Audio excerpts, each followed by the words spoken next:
Okay, section 1.5, measuring and classifying angles.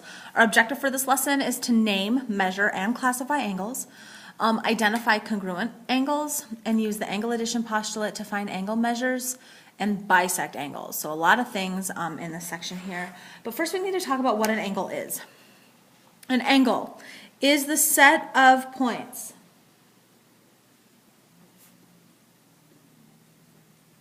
So it's a set of points. It's a bunch of points all in a row. It's a set of points consisting of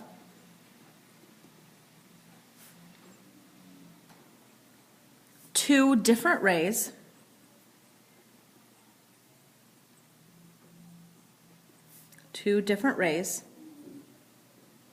that have the same endpoint.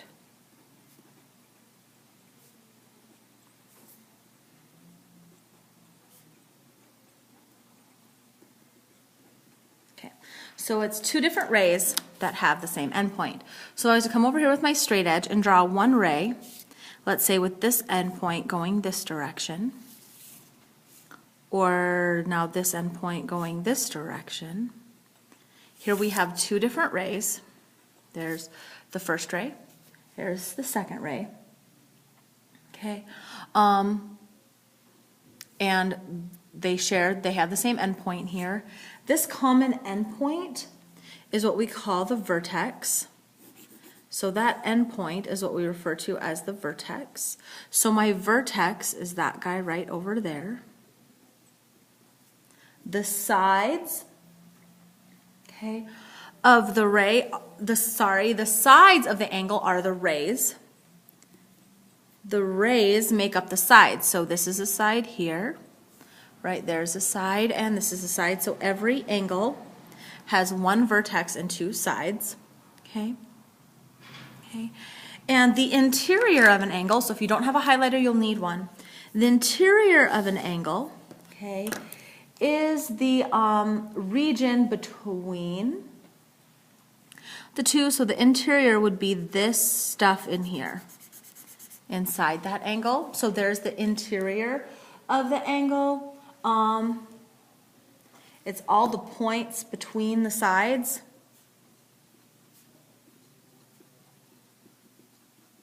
All the points between the two sides.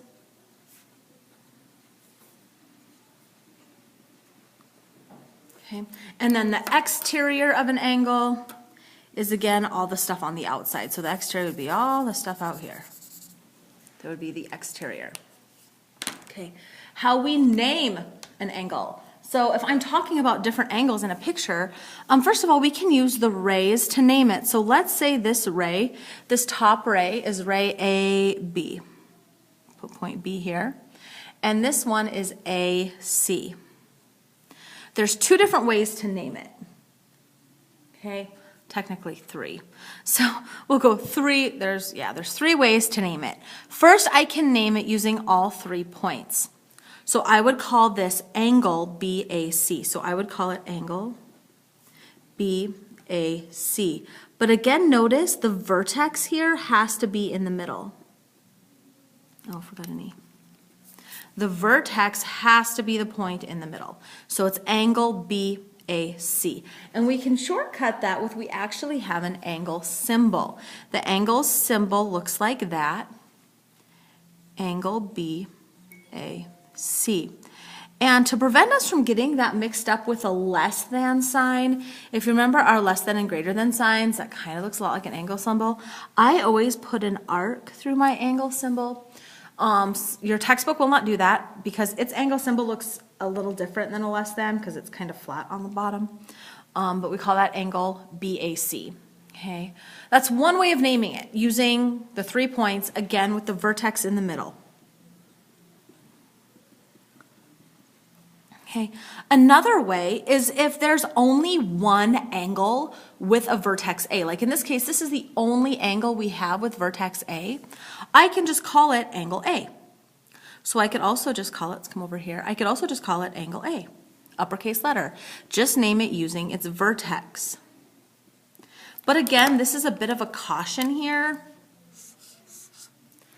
It better be the only angle with the vertex A. So you have to be careful. If there's multiple angles there, and I'll show you what that looks like here in a minute.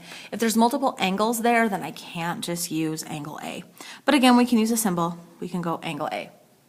Okay.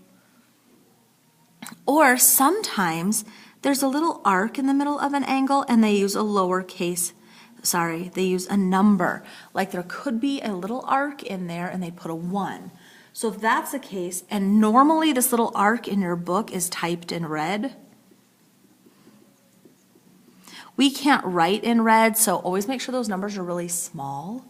Okay, so I also could call it angle 1. Again, using that number for in the inside, but that 1 is always in the interior. That 1 is not the name of the vertex, it's not the name of the sides, it's the name of that angle between those two sides. Okay, so we could also call it angle 1. So we could call it angle BAC, angle A, or angle 1. Okay. But again, this angle A, you have to be very careful that there's not two angles there. What I mean by that is if I had something going on like this, okay, and we're talking, let's call this point M. We'll go N, C, I don't know. Oh, I can't have another C, I already have. We'll call it a P, P, uppercase Q. These are all points, so they're uppercase R. Okay, I can't just talk about angle M in this case, because which angle M am I talking about? Am I talking about angle NMP, this one right here? Am I talking about angle PMR, this one right here? So here I've got many angles here with M as its vertex, so I need to be more specific. Talk about angle NMP. That's talking about this angle here, NMP. That angle made right in there. So we need to make sure that we're specific, and we use the 3 points is honestly the best way of doing it. Okay. Okay, so here's example 1. A lighthouse keeper measures the angles formed by the lighthouse at point M and 3 boats. Name 3 angles in the diagram. Well, I can't just say angle M, because which one am I talking about? Okay, so let's go ahead and let's do some highlighting. I can do an angle starting at J, going to M, and coming out at K. That angle right there, that pink angle. So I would call that angle symbol. It goes J to M to K. J, M, K. Okay, angle J, M, K. Or I could have called it angle start with K, go to M, then J. K, M, J. Those are the exact same angles. JMK or KMJ. Really the only thing that's flip-flopped is the points on the ray, but again, remember the vertex point in there is the same in both of them. M is the vertex, okay? So there's one angle, okay? We need to name 3 angles. So I could, instead of this top pink one, I could do this bottom one down here. They're in yellow. I could do angle starting with K, going to M and down to L. So angle K, M, L. Again, those are uppercase. Another name for that exact same angle is angle LMK. Again, M is still your vertex. What's switched is the K and the L. Okay, but there's still one more angle in that picture. I could completely ignore K here in the middle, and I could just talk at the angle that goes from J to M and then over here to L, that whole big angle. Okay, so angle J, it starts at J. Well, it doesn't really start at J, but the direction of J, M, and L. Again, or I could flip-flop those and talk about angle L, M, J. Okay. Again, notice that M, your vertex points in the middle, the only thing that flip-flops is your J and your L. Okay, so there's 3 different angles. Okay, the pink one, the yellow one, and then the big blue one all together. Okay. All right, now we have a new postulate we're learning today. It's the protractor postulate. Okay, this protractor postulate is very similar to the ruler postulate. If you don't remember the ruler postulate tells me that if I have a number line, if I have a line, I can put the number line on it so that my points are assigned numbers. So basically what the protractor postulate tells me is that I can match my angles with the numbers from 0 to 180. Okay, so consider line OB, so we're talking about this line, and a point A on one side of OB. So here we have point A. The rays that form ray OA can be matched 1 to 1 with the real numbers from 0 to 180. Okay, so we can basically match any point over here with one of the numbers from 0 to 180. Again, we always start here at 0, and we measure up to 180. Okay, in this case, this A matches up to 140. So this angle measure, we say then, the measure of this angle then is the measure of angle AOB. Again, angle AOB. The measure of that angle, okay, matches up with that number. And so we use this lowercase normally italics m, to talk about the measure of an angle. Kind of like with our segments. If I had a segment AB, we're talking about the segment, with the segment sign above it. If I wanted to talk about the length of AB, we drop the segment sign. That's talking about the length. With an angle, here I'm talking about angle AOB here. That's a thing. This is an object. This is a thing. This is an object, a item, a figure, a picture. Okay, whereas this is equal to the measure of that angle. This is a number. How big is it? Okay, that's how big is it? Okay. So then we classify angles by their size. Okay, an acute angle has a measure greater than 0 but less than 90. So an acute angle would look like this. So an acute angle has a measure greater than 0 and less than 190. So has a measure, will go greater than 0 and less than 90. Again, greater than sign, less than sign. So it's greater than 0 and less than 90. Okay. A right angle, this should all be a review. You do these types of angles and things in some of those elementary classes. A right has a measure, the measure of that angle is exactly 90 degrees. The measure is 90. And we denote that by putting a little box inside of it. Whenever you have a little box like that inside of an angle, it means it's automatically 90 degrees. Okay? And obtuse,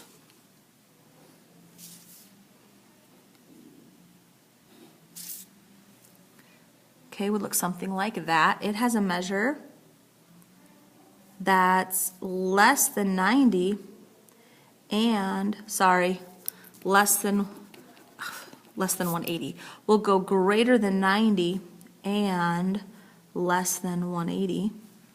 So it has to be greater than 90 degrees, but less than 180 degrees. And then a straight, that's straight, IGHT. There's the letters are missing there. A straight angle is really just a straight line. It has a measure exactly equal to, the measure is 180 degrees. Okay, so here we want to find the measure of each angle, then classify each angle. Okay, so first it helps to highlight. We know what angles we're talking about. So we want angle GHK. So let's go G to H and then from H to K. So we're looking at that yellow angle there. So then here on the bottom, this is pointing at a 0. It's pointing at this 0. So those are the numbers we're going to look at. And we'll go ahead and we'll count up 10, 20, 30. Nope, that's not it. 40, 50, 60, 70, 80, 90, 100, 10, 120. We're going to that yellow one. It's not quite at 130. It looks like 120, smack dab in the middle, 125. So we would write the measure M of angle GHK is equal to 125 degrees, because it's that yellow angle there. 125 degrees, which makes its measure greater than 90, but less than 180, so it is obtuse.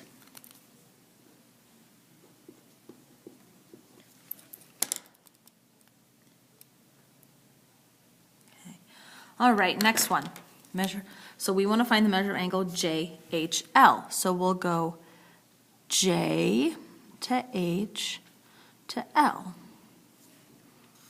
Okay. So again, down here at the bottom, we're pointing at a 0. That makes life nice. So we're going to come up and it goes from 0, we're at 10, 20, 30, 40, 50, 60, 70, 80, 90. So the measure of angle JHL is 90 degrees. Since it's exactly 90 degrees, we know it's a right triangle.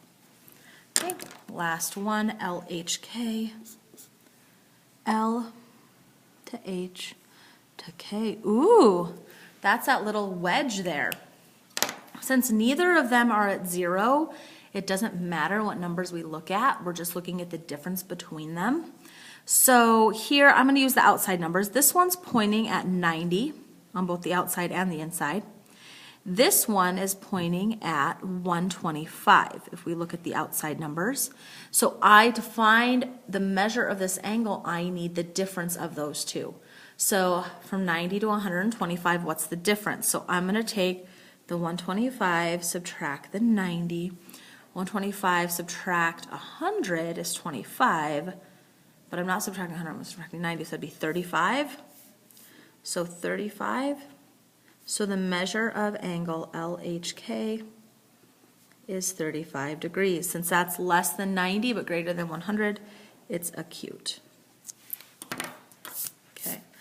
All right, now we have some construction to do. Just like we did construction copying a line segment, today we're going to be copying an angle. So to copy, so here I have two angles. Here I have angle BAC. So we're going to copy that. Here's the steps, but I'll walk you through it. The first thing to do is to start with just one of the rays. So I'm going to go ahead and I'm going to make ray AC. So I'm going to come over here and I'm just going to go ahead. So this point we'll say is A prime. Let's, so this is over here. So here's my copy. So I copied that to right here. So now I need to do some measuring to measure how wide this angle is. But I could measure anywhere and get all kinds of different widths. If I measure here, I'd get that width. If I measured way out here, I'd get wider. So I need to make sure I'm measuring from the same point. So to do that, I come in, I put my point at point A, and I just draw a random arc. It doesn't matter how big. Draw a random arc through the original angle. The easiest way to draw those, again, is to actually move the paper. I'm not moving my compass, I'm moving the paper. Okay? And then without moving your compass, come in and draw that exact same arc from where you're copying. Okay? This is going to be used as my guide on how far out I'm going to measure when I measure this width, because this is the same distance out on both the original and my copy. So now that tells me that's where I'm going to measure. So now I measure how wide my angle is on my original using those intersection points. So I'm going to use these intersection points here in yellow, that one and that one. So I measure how wide that is. So I put my compass point on the one yellow mark and I go to the other intersection mark like that. So I know that my angle is that wide on that arc. So that's how wide my copy needs to be. So I put it at that intersection.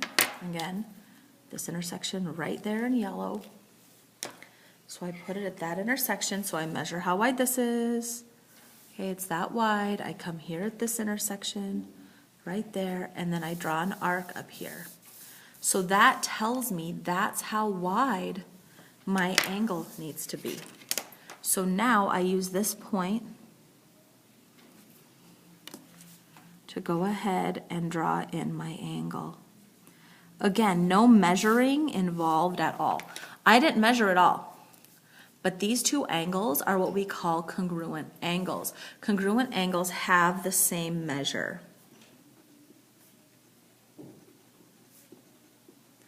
They have the same measure. Okay, and just like how we can mark congruent segments with notches, we can mark congruent angles with arcs. So if I put one arc in this and one arc, just hand drawn, one arc in the middle of both of those, then I know that they are the same measure. Okay.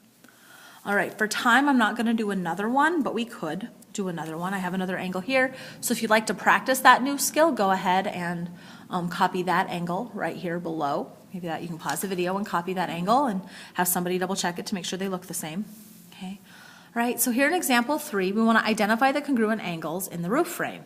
So again, we're looking for the angles with the same number of arcs. Okay, and your textbook's arcs are always in red. Okay, first off, I noticed this angle here has 2 notches, and this angle here has 2 notches, 2 arcs. So I know then that that angle, oh, you can't really see that yellow, and that angle have the same measure.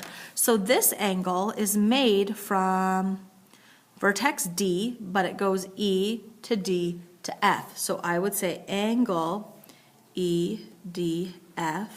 The congruent symbol is the same congruent symbol, equals with the squiggly on top. Angle EDF would be congruent to this angle here over at F. ED, oh, you could use G instead of F there, it doesn't really matter. EDG or EDF doesn't matter, but this one then would be EF to G or EF to D. Angle EF, I'm going to go all the way to D. EF to D. Again, making sure that vertex is in the middle. So those are congruent.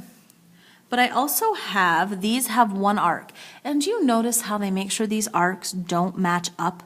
So that way it doesn't look like one big arc. You can tell they're 2 different arcs. So these 2 angles have the same measure as well. So this would be angle, goes to E, but it goes D to E to G. So angle DEG would be congruent to DEG, FEG, angle FEG. So again, if you notice, we use the congruent symbol when we're talking about 2 figures. Okay, angle congruent to angle. We would use the equal sign when we're talking about the measure of angle equals the measure of an angle. So the equal sign is used when we're talking about the measure of the angle. The congruent symbol is when we're talking about the figures themselves. Okay. So now, part B, if the measure of angle EDG is 40 degrees, EDG, this is why you need to draw pictures on your paper. EDG is 40 degrees. What is the measure of EFG? EFG. Well, those were the 2 congruent ones. So the measure of angle EFG would also be 40 degrees because we said they're congruent up here. Okay, EDG and EFG. Okay, next page. The angle addition postulate. Okay, the angle addition postulate is very similar to the segment addition postulate. Okay, the segment addition postulate tells me, segment addition postulate, that 2 pieces of a segment, when you put them together, it makes the whole segment. The angle addition postulate is the exact same thing. 2 pieces of an angle, angle RST, so let's go ahead. If P is in the interior, so P is a point on the inside of this angle, this whole big angle, then the measure of angle RST, the whole angle, this whole big angle, is equal to the measure of angle RSP, the one part, RSP, this piece, plus the measure of angle PST, P to S to T. So when I take the pink pleat, oh, that's the green part. So when I take the pink piece plus the green piece, it gives me the whole entire yellow piece.